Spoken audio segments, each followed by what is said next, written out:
Daf Lamed Tes Amud Aleph. Amar Rabba. Rabba says Shema Mina Kesher Elyon D'Oraisa. You see from the following concept that the obligation to make a double knot by the tzitzis. Now we do a double knot right away, but technically you can make a knot, do all the chulias, and then do another knot at the end. But the point is you have to do a double knot by the tzitzis. How do I know that that's D'Oraisa? Rashi points out it's halacha mishmisina. How do I know it's D'Oraisa? Because I'll tell you why. I'll just say it out. So we'll say this. There's a special heter. It comes up towards the end of the daf. There's a special heter because of the juxtaposition of smuchim, of leisil bashatnes next to tzitzis, that although normally shatnes is aser, shatnes is allowed for tzitzis. So if I'm, right, as we'll see, tchelis is wool. So let's say I have a linen beged, and I have wool tzitzis, I'm allowed to put wool tzitzis in the linen beged, because asay is doicha lois asay. Let me ask you a question. If you don't have to do a knot, it's not asay doicha lois asay. There's no isser of shatnes, of hanging threads. If I take linen threads and I hang it in a wool beged, but they're not tied, there's no isser of shatnes. Shatnes is only when there's a knot. So the very fact that you need a heter to put shatnes on tzitzis, that it's a seder chaloisase, indicates that the connection of the tzitzis to the baguette is not merely passed through, because if it was merely passed through, it's not an iser shatnes, it's not a loisase. The very fact that you need a heter of a seder chaloisase indicates that it needs to be a knot, and a real knot is a double knot so that it doesn't get undone. Says the Gemara, Shema mina kesher elyon deraisa. Disagadad the Rabbanon, because if you say that there's no obligation deraisa to do a double knot, my itzrich lemishay sadam tzitzis. The one I need a heter for seder chaloisase to be mater klayim for shatnes. Merely putting linen threads through a wool baguette or vice versa is not shatnes. It has to be tied together in a very strong way where it's not going to be undone. So the very fact there's a heter, shema mina deraisa, it shows, you see from here, that the obligation to do a double knot is a chiyuv deraisa tzalacha moshe mesina. Okay, so a lot of today's Amud Beis towards the end is the sugya, is a separate sugya, but the first sugya is just a lot of interesting halachas by tzitzis. I learned something yesterday that I've been wearing. I wear Chabad tzitzis. Chabad has chulias. I never chapped why until today's daf. That's something in today's daf which explains everything. So he says like this: Amar Rabba bar Ada, Amar Rav Ada, Amar Rav. Im nifsek achut me'ikarei psula. So what this means is like this. Let's say you have the strings. Let's say at the very edge where it's connected, one of these strings just tears. So it's still connected, like it's still there, but it's severed. The halacha is it's puzzle, because if it's severed, it's not connected anymore. So even though it might stay on, because that's just part of the nature of it, it's tied, but if it's severed over here, if one of the four strings are severed, it's puzzle. Okay. So says the Gemara, Yosef Rav Nachman v'Karmel Hashmaita, Eisvei Rav Nachman. Rav asked Rav Nachman the following question. There's a brisa. The brisa has an extra word that the Gemara understands to maybe be matir, that case that I just told you, and the Gemara is going to say no. What does the brisa say? Yeah. When you're talking about severed, that's right. No, so technically you could have two different ways of severing. You could sever at the end. You could rip off one string, two strings. This is a much easier case. This is where it cut, literally cut. Yeah, it's right at the very top where it's connected to the baguette. Just one of the strings, you take a scissor and just snip. So it'll stay bound to the baguette, but it's severed. It's puzzle. So it says the Gemara. The following question. Look at the brisa. The brisa says that there's a shear for the tzitzis. The shear for the tzitzis is 12 gudlin. That's how long the tzitzis strings have to be on the baguette. It's called 12 gudlin. Gudlin is the width of a thumb. 12 gudlin is the shear. But then the brisa says, when is there a shear? When you hang it on. But at the end, after there's a tear, this is the halacha. Shirav v'gardumav kolshehu. Shirav means leftovers. Gardumav also means leftovers. Why do you need two? So the Gemara understands that what it means is like this. If a string, it was tied on properly, and then some of the strings rip off. Let's say a full string rips off. So the first case of Shirav means that it has a little bit left over. As we saw, I think, we did yesterday. It was also the Mishabura. Yeah, we did yesterday. Where it has to be enough to do a slip knot. Then Gardumav. So Gardumav is a similar meaning. So what's the second case? The Gemara understands maybe it means like this. If you hang on a tzitzis properly, so you could have two ways that it's mutter. One is the string rips, but it still has a slip knot left. Or Gardumav means it tears at the very base, but it's still hanging on. That's why you have two words. Why do you have two words to teach me one case?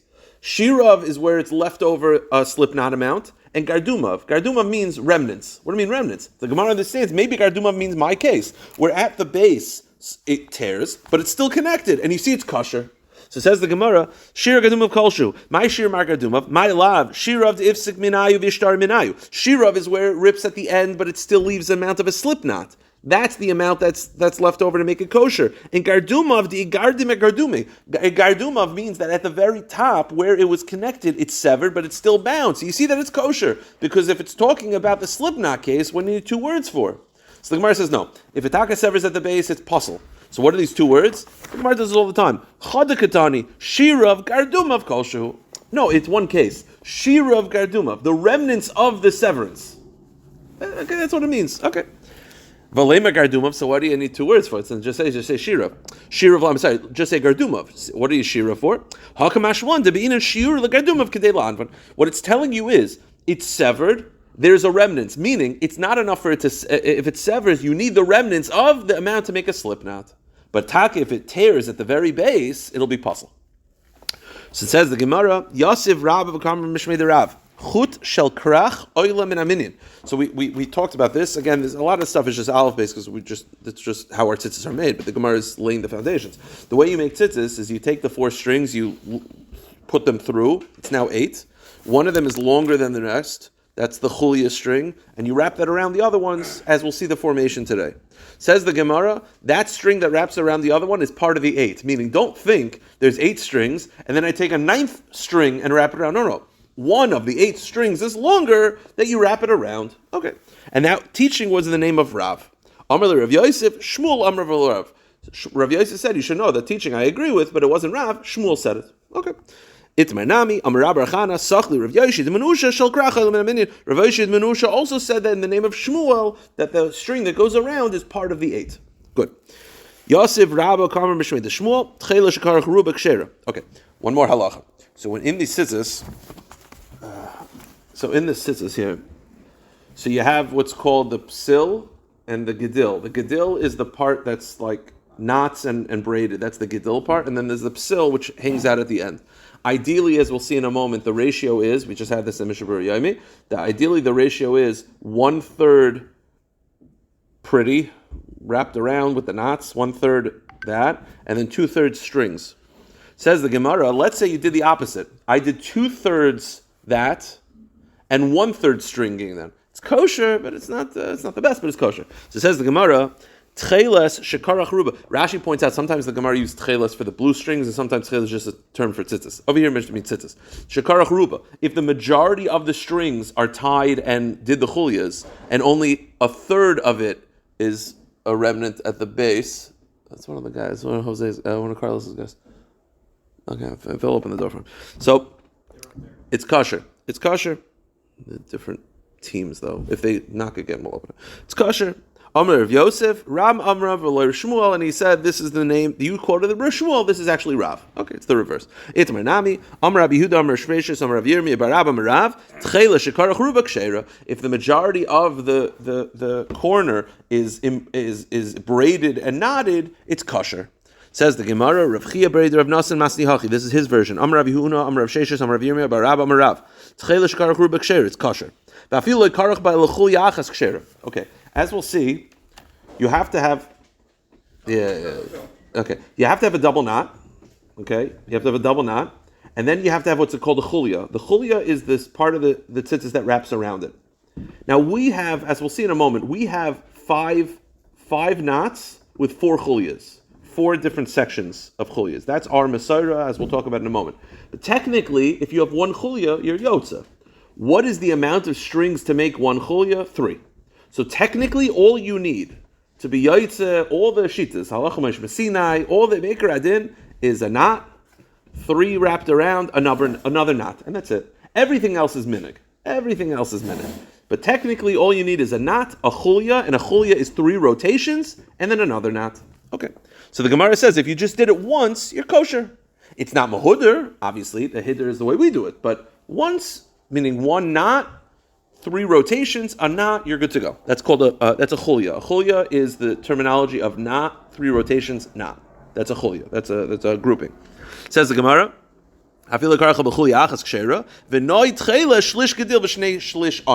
the beautiful tzitzis Hiddur is to have 1/3 knot and chulias and 2/3 strings hanging down, and that is ideal.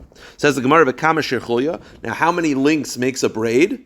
Tani Rabbi Yomi K'dish yichruch v'yishna v'yishlosh 3 times. So if you take a knot, wrap it around 3 times, and then another knot, you yield to the mitzvah. Says the Gemara, Tana. Okay, so let me read you the next Gemara. I'll explain to you the 2 different approaches in the Rishonim, and then I'll explain to you why Chabad. I never chapped why. I just assumed it was Kabbalistic. I'm sure it is, but it's also based on this Gemara. So okay, so I'll read you the Gemara and I'll tell you how Rashi interprets it. Tana hapoiches lo yipchois misheva v'hamoisif lo yosef al shloish esrei.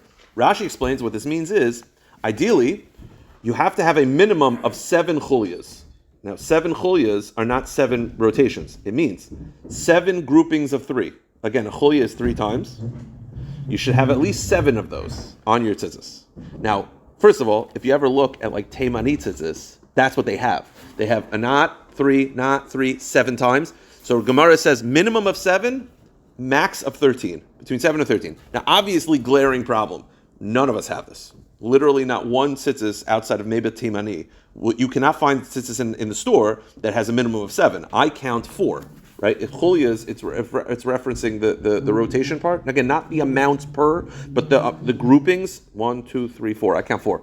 The Gemara says, according to Rashi, you need a minimum of 7, a max of 13. So I'll explain in a moment why. Says the Gemara weiter, hapoiches leyibchois mesheva. Why 7? It's keneged shiva rakim, corresponding to the 7 heavens. Whatever that means, there's 7 heavens between us and Hashem. So the 7 heavens is the 7 chulias. And what's the 13? 7 heavens, and then in between each heaven, there's the space. So 7 heavens make 6 spaces in between. That's 13. Okay. Now, obviously, Kasha, none of us have this. So there's 2 explanations. Rashi already anticipates this, and the Taisus quotes from Rashi that what's the pshat of heaven? Heaven is because Tcheles looks like the sea, which looks like Shamayim, which looks like that. So you only had to have that groupings of 7 to 13 with Tcheles. Nowadays, we don't have Tcheles, that halacha doesn't apply. So what we ended up doing is this. That's one approach. Second approach from Taisus is that it's not referring to the groupings. It's referring to how many strings wrapped around in each group. A minimum of 7, a max of 13. And the minig of Klal Yisrael, says Taisus like this. You have 8 strings. Tzitzis is Gematria 600. 8 strings. 5 knots, which will by definition make 4 groupings. 600 plus 8 plus 5 is 613. The 4 groupings, that's what the Gemara means. It doesn't mean 7 groupings. It means each group should have a minimum of 7, a max of 13, and what our minig is 7, 8, 11, 13. That's the minig of Ashkenazim. And the reason is because 7, 8, 11, 13 is the numerical value of 39, which is Yud Kei Vav Kei Echad. Yud Kei Vav Kei Echad. I was once by the Kotel, and a non-Jew came over to me, and he pointed to my corners of the thing, and he said, "Is there a significance to those numbers?" And I said, "Yes." And then I walked away. I wasn't in the mood. Anyway. But if you know me enough, you know he called me at a day. He just said, "Is there significance to those strings?" I said, "Yes." And then I left. Anyway, the Kitzer, so that's, by the way though, so fine. So according to Rashi, it's the 7 groupings is 7 groupings of 3, which we don't do anymore. I think Teimani do, but we don't do it anymore because we don't have Tcheles. Chabad, I never chapped this till today, till yesterday. Chabad, if you ever notice it, they have this little staircase that every 3 chulias, they go up. And they do it 13 times.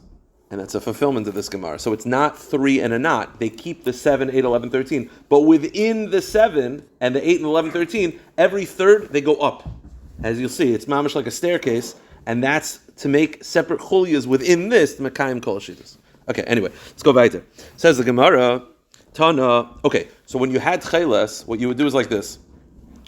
We have the long string that wraps around. What they would do when they had Tcheles, I don't know what they do now. I'm not really. I'm not into the Tcheles now. It's not my thing. But I'm just saying. But who? Oh, he does. Oh, it's old school Rambam classic. So I will say this. Again, I stick in Tcheles nowadays. I'm talking about old school. They would take 2 strings. They would take a long white one, and they would take the Tcheles, and they would do a combo of the wraparound. So how do you combine it? So here's the way they would do it. Kishu maschel beloved. The first rotations of, let's say you're doing 3 rotations, okay? So the first one is going to be is going to be white. Why? Because haknaf min knaf, which we said yesterday is white. Then psil techelis. Then you stop, take the blue wrap around, but then you end off with the white. Why do you end off with the white? Because if the white is starting it, that means that's the highest kedusha. So if you end with blue, it's mailim kaidushay maridin. So you go white, blue, white. So says the Gemara, haknaf min knaf. I never chapped. Is that why the Israeli flag is that why the Israeli colors? Blue and white is because of tchela? So it's no? Am I just like finding beauty in things that necessarily aren't there? Interesting. All right. Oh, Shemayim Ba'aretz. Oh, interesting. Oh, interesting. Rav v'Rabba Barchana haviyasi havakacholif v'azal hu gavra. De michse glima de kula tchilta v'ramile tchelis. Go to the next page. Ugadila migdal. Basically, this guy shows up. He walks past them, and his string is on his corners. There's no strings hanging down. The guy did the knot chulya rotation until the end. So it was like thick little things hanging. It literally till the end. So there was no string at the very end. He mamish just wrapped it up to the very end. So it just did the gdil all the way to the end. So Amarav ya aglima v'lo ya tchelos. I like his shirt. I don't like his tzitzis, meaning no good. You can't do that. You have to have some strings hanging from the bottom. Rabbi Chana Amar, yo glima yo tchelos. No, I think it's nice. In other words, let me just explain outside and we'll see it inside. The pasuk describes in two different places tzitzis. It calls it gedil and pesil, right? Pesil techeles, gedil and taselacha. Again, gedil is the braided part, pesil are the strings. The machlokes is, how do you understand that? One opinion says it's giving you a choice. You could either do strings or you could do the entire thing braided. The other opinion says no, it's a combo of the two. You put it together. That's the machlokes. My kamiflagi, Rabbi Chanu, who holds that the entire thing could be braided. Ksiv gedil, uksiv psil. The pasuk describes it as a gedil, which is the braided part, and the pasuk describes it as the psil, the hanging threads. What does it mean? Oy gedil, oy psil. It's a choice, either or. Do whatever you want. You want to do all hanging, fine. You want to do all braided, fine. That's Rabbi Chana's take. And therefore Rabbi Chana was not bothered by this guy who had the entire thing braided. Rav Savar Loilam Silbina. Rav says, no. You need threads hanging. So what's the combination of the two? You need both. And why does it say Gedilim? Gedilim is telling you how many strings. You ever ask yourself, how do you know that's supposed to be the amount of strings on the corner? Where does it say in the Torah? So we have 8 strings, but it's not really 8 strings. It's 4 that are doubled over. How do you get to 4? Because Gedil is plural, and Gedilim is plural. Plural is 4. 1 string, Gedil is 2 strings, and Gedilim is 4. There you go. So that's why it says Gedil and Psil. You need both. So why are you mentioning Gedil?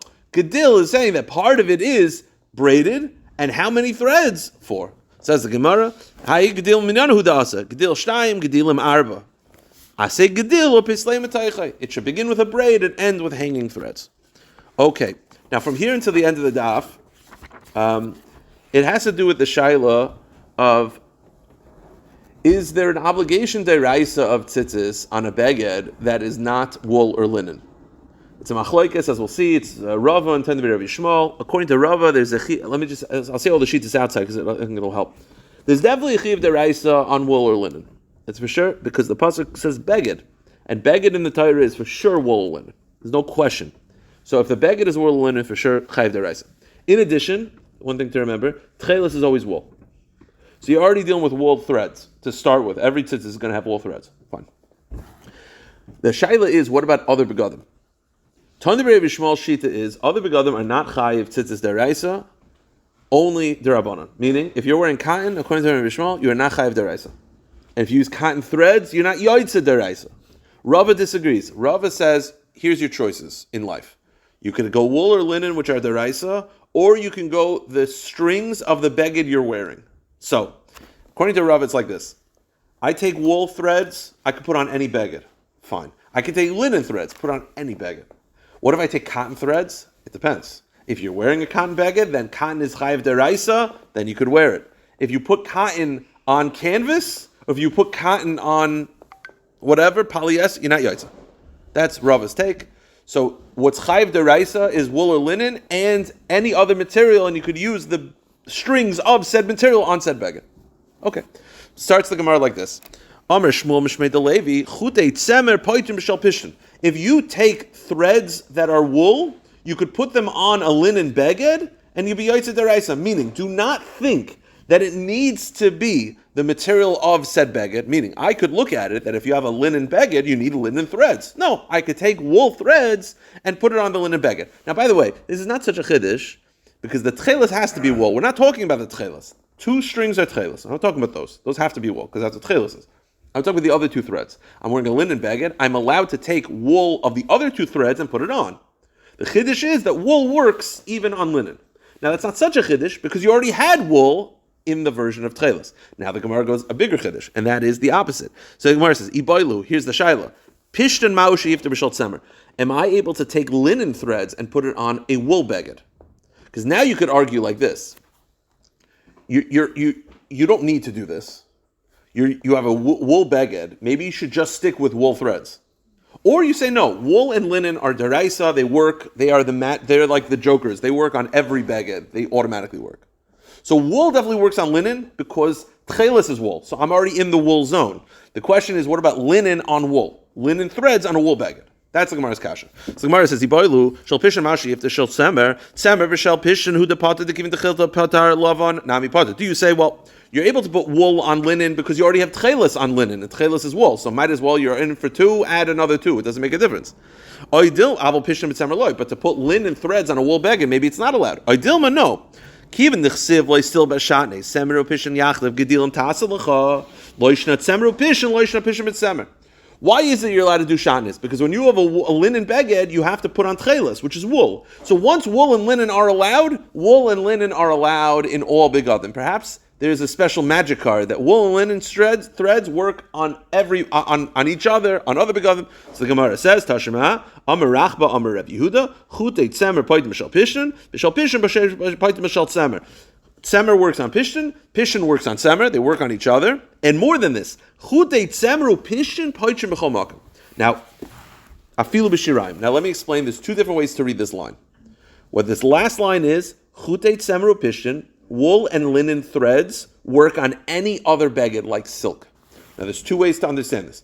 One way is a much more conservative way, and that is entirely wool threads will work on silk, or entirely linen threads will work on silk. Or, a bigger chiddush, wool and linen together may be placed on silk. Now, why is that a bigger chiddush? I'll tell you why. It's contingent on the following thought. Is a silk beged chayiv in tzitzis deraisa? If a silk beged is chayiv in tzitzis deraisa, I could justify putting on shatnez on that beged. But if you hold that silk is not chayiv deraisa, like Tanda Rabbi Shmuel, that other materials are not chayiv deraisa, only wool and linen, which means a silk beged is not chayiv deraisa. If it's not chayiv deraisa, how are you putting wool and linen on together? You wouldn't be able to. What are you justifying shatnez? You say, it's a tzitzis, not biblically. There's no chiyuv tzitzis deraisa. So how you read this line of whether this means wool and linen are allowed to be placed together on silk, or no, all linen exclusively works on silk, exclusively wool works on silk, how you understand that would be contingent on is silk chayiv deraisa. So the Gemara says, Upliga de Rav Nachman, Dam Rav Nachman Ashirayim Peturim in tzitzis. Rabbi Nachman holds that silk is potter from tzitzis. The Gemara understands that this line means you're allowed to put wool and linen together on silk. Because chayiv deraisa. The Gemara says Rabbi Nachman disagrees because Rabbi Nachman holds silk is not chayiv deraisa. Says the Gemara Eser of Rav Nachman. Okay, so Rav Nachman disagrees. Here's the problem. So Rav Nachman and Rav Bar Yehuda disagree. Here's the problem. The Brisa says Hashirayin, Hakelach, Hasrikin, Kulan Chayiv B'tzitzis. The Brisa says that if you have silk, floss silk, corded silk, are all chayiv in tzitzis. So if it's chayiv in tzitzis, so why can't I put shatnez on it? So Rav Nachman disagrees midirabana. When the Brisa says it's chayiv in tzitzis, it means derabana, meaning deraisa, not chayiv in tzitzis, only wool and linen begadim. Derabana it's chayiv. Here's the problem though. Says the Gemara, of a cool and semer pishin poichin head. What does the Brisa say? You have this silk, which you're telling me is only chayiv derabanan, and it says you could put wool and linen. Doesn't that mean you could put them together? So I'm putting wool and linen, which is shatnez, on a beged that's not chayiv deraisa and tzitzis? If you have a beged that's only chayiv derabanan, how are you justifying putting on shatnez? Says the Gemara,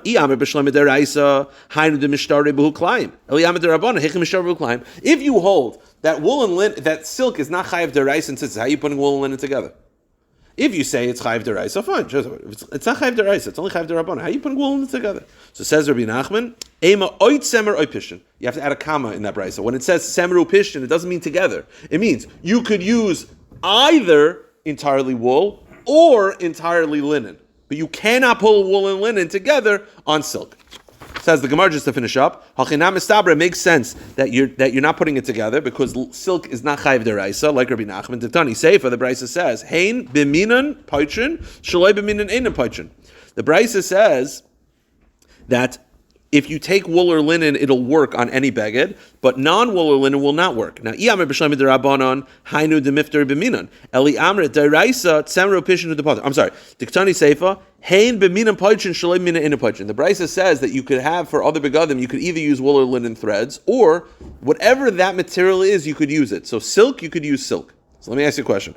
If you say the silk is only chayiv d'Rabbanan, I get why you could use silk threads. But if you hold that silk is chayiv d'Oraisa, the Gemara assumes at this point that the only tzitzis that will work on a d'Oraisa beged is wool or linen.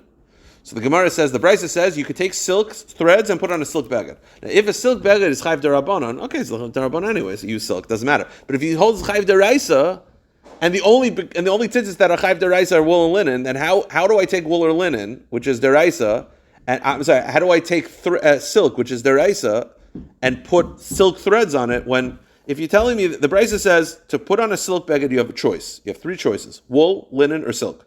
So says the Gemara, if you hold that silk begadim are chayiv derabanan, okay, so silk on silk is fine. But if you hold it's chayiv deraisa, how are you using silk threads on a beged that's deraisa? It should be wool or linen. So the Gemara answers, this is what I mentioned before, there is a machloikes, are the begadim of other materials chayiv deraisa or not? So the Gemara says, Imi sham hamlei irya kidarava. This brisa follows the sheet of Rava. Rava sheet is all begadim are chayiv deraisa, not just wool or linen. Therefore, silk beged is chayiv deraisa and silk threads can work. You're assuming the only threads that work on a biblical level is wool or linen. That's not Rava's perspective. Rava's perspective is that all begadim work. All begadim are chayiv deraisa. The only difference is between wool or linen and other threads is that according to Rava, all deraisa, wool or linen will work on every beged. Other begadim, only other materials, only said material on its beged itself. Meaning, wool or linen will work on every beged. Silk will only work on silk. That's Rava's perspective, and this brisa can follow Rava. The Gemara says, "K'de Rava, the Rava Rami ksiv haknaf min knaf." The pasuk says knaf min knaf, which means any beged. You could use the material of said beged and put it on threads on the corner. Meaning, I could take silk and put on silk. That's one thing, which implies not just wool or linen, even threads of silk. But the pasuk says semru bishtin, wool or linen. So is it wool or linen or silk also? So the Gemara says hakeitzad. The answer says Rava, they're all chayiv deraisa. The difference is that wool or linen will work on every beged, silk will only work on silk. That's Rava's perspective. And then you have the Gemara says, Rav Nachman Tanna B'Rav Yishmael disagrees with Rava. Tanna B'Rav Yishmael holds the only thing that's chayiv deraisa is wool or linen, not silk. All the begadim are not chayiv. So that's, by the way, this is the reason why I always push people to wear wool, because wool is a wool beged is chayiv deraisa kuli alma. If you're wearing cotton tzitzis, according to Rava, you're chayiv deraisa, but according to Rabbi Shmuel, you're not. Why? Because Tanna B'Rav Yishmael hoyel v'nember begadim b'Torah stam. It says the word beged by tzitzis. Uprat l'cha akasa b'echem em tzem repishin. And by tsaras, it defines a beged as wool or linen. So it tells you, I've called some repishin. It tells you that the beged in the Torah is wool or linen, and therefore by tzitzis, if you're wearing non-wool or linen, according to Rabbi Shmuel, you're not chayiv deraisa. Now, just to finish up, this version of Tanna B'Rav Yishmael is that you're only chayiv by wool or linen. Amr Abaya, hi Tanna B'Rav Yishmael, nafka either Tanna B'Rav Yishmael. There's a steer within Tanna B'Rav Yishmael. One Tanna B'Rav Yishmael is the only wool or linen that we just quoted, but there's another one, and we'll end with this. The Tanna B'Rav Yishmael, beged, it says beged by tsaras, ein li'ela beged semer. Again, Tanna B'Rav Yishmael had just said that by tsaras and by every time the pasuk says beged, it only means wool or linen. Stop. Wool or linen only, exclusively, done. This Tanna B'Rav Yishmael says like this. It says beged, okay, ein li'ela beged semer, I only know wool. V'nai l'rabbis semer gabalim. How do I know to include camel's wool? V'tsemer arnovim and rabbit's wool. V'noidze shel izim and goat's feathers. V'klach v'asrikim v'shiroim and silk and floss silk and corded silk. All begadim.